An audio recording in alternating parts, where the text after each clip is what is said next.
पैसे कमाने हैं तो पैसे कमाने के लिए दुनिया में हज़ारों इंडस्ट्रीज़ पड़ी हैं। कोई ऐसी चीज़ अपनी वॉइस बनानी पड़ती है जो कि आपका अपना इनर वॉइस होती है, उसमें जो सारी ज़िंदगी आपको याद रखें, शायद आपकी कौम आपको याद रखे।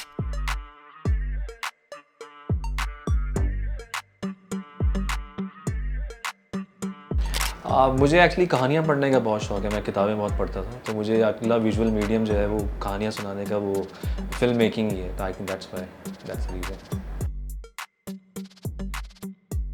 आई थिंक आपको पढ़ना बहुत ज़रूरी होता है। आई थिंक कि जब तक इनपुट बहुत ज़रूरी है एक फ़िल्म मेकर के लिए, और जो हमारे पास सोर्सेज़ नहीं हैं वो बुक्स हैं, किताबें हैं, एक्सपीरियंसेस हैं। सो आई थिंक एक फ़िल्म मेकर के लिए बहुत ज़्यादा ज़रूरी है कि वो किस तरीके से मुशाहिदे उसके किस हद तक कितने उसके इन डेप्थ में वो देखता है चीज़ों को, और वो जो सोर्स मिलती है ना वो आई थिंक किताबों से, लिटरेचर से मिलती है,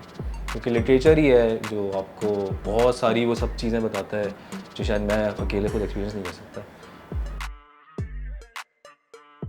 सबसे इम्पोर्टेंट आई थिंक वो स्क्रीन पे राइटिंग है, क्योंकि उसके लोग बहुत ज़्यादा कम है इस वक्त हमारे पास, राइटर्स बहुत कम हैं। और राइटर्स इसलिए कम है क्योंकि राइटिंग के लिए एक बहुत टफ जॉब है राइटिंग करना। इसके लिए बहुत फोकस टाइम चाहिए होता है। आजकल के सोशल मीडिया टाइम में जो है आपके पास बिल्कुल वक्त नहीं होता, आप फोकस नहीं कर पाते। और राइटिंग के लिए जितना फोकस चाहिए शायद डायरेक्शन के लिए मेरा नहीं ख्याल उतना, उससे कम रिक्वायर्ड होता है। ऑल्दो उसमें बहुत सब कुछ ज़्यादा रिक्वायर्ड होता है, लेकिन जो पहली जो जिस पे खड़ा होता है आपका सब्जेक्ट, वो एक राइटर खड़ा करता है।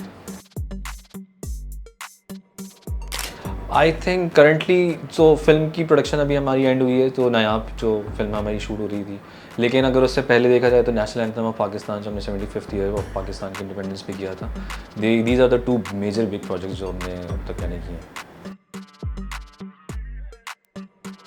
One of the difficult project I think Pakistan की वन हिस्ट्री के अंदर शायद 48-50 लोकेशंस पे जाना और थोड़े थोड़े वक्तों के लिए वो शूट करना, इट्स अ डिफ़िकल्ट, बहुत डिफ़िकल्ट टास्क था, नॉट इन टर्म्स के logistically but in terms of content wise, because national anthem की जो पर्सनैलिटी है उसको कहीं आप छोड़ ना दें, उसको कहीं आप म्यूज़िक वीडियो ना बना दें, कोई ऐसी चीज़ ना बना दें जो कि रिलेटेबल ना हो राजनपुर में रहने वाले एक लड़के के लिए और कराची के एक लड़के के लिए, वो उस इमेज के साथ कहीं ना कहीं कनेक्ट कर सके।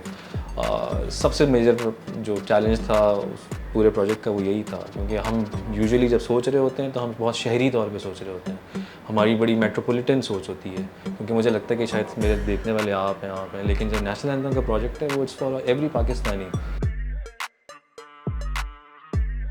मार्क आप ज़िंदगी में उसी वक्त बना सकते हैं जब आपकी कोई वॉइस होनी चाहिए, आपको ये पता होना चाहिए कि आप किस लिए वो काम कर रहे हैं और क्यों काम कर रहे हैं, आप इस फील्ड में क्यों मौजूद हैं और आप उससे क्या अचीव करना चाहते हैं, कहाँ जाना चाहते हैं। अगर आपके लिए पैसे कमाने हैं तो पैसे कमाने के लिए दुनिया में हज़ारों इंडस्ट्रीज़ पड़ी हैं, आप किसी में भी ज्वाइन कर सकते हैं। लेकिन अगर आपको कोई मीनिंगफुल इम्पैक्टफुल काम करना है जो सारी ज़िंदगी आपको याद रखें, आपके बच्चे याद रखें या शायद आपकी कौम आपको याद रखे, तो आपको उसके लिए कोई ना कोई कंटेंट, कोई ऐसी चीज़ अपनी वॉइस बनानी पड़ती है जो कि आपका अपना इनर वॉइस होती है। उसके लिए आपको काम करना पड़ता है आहिस्ता आहिस्ता। उसके अंदर आप बहुत सा कमर्शियल काम भी करते हैं, लेकिन आप कहीं ना कहीं लीड करना चाहते हैं अपनी उस वॉइस को पहुंचाने के लिए। सो बहुत से आइडियाज़ हैं जो आप चाहते हैं कि इम्पैक्ट करें सोसाइटी में, आप चाहते हैं कि वो इम्पैक्टफुल हो, जैसे किसी की ज़िंदगियों में फ़र्क पड़े, किसी की सोचों में फ़र्क पड़े, और उसके लिए आप काम करते रहते हैं, तो उसके लिए आपको कहीं ना कहीं रास्ता मिल जाता है। जी, ये गिवन पॉइंट है कि जो चीज़ आप चाहते हैं ज़िंदगी में मिलना और जिस तरीके से चाहते हैं आप उस तक पहुंच जाते हैं। बस डिपेंड करता है कि आपको चाहिए क्या, पैसे चाहिए, फेम चाहिए, कंटेंट चाहिए, क्या चाहिए।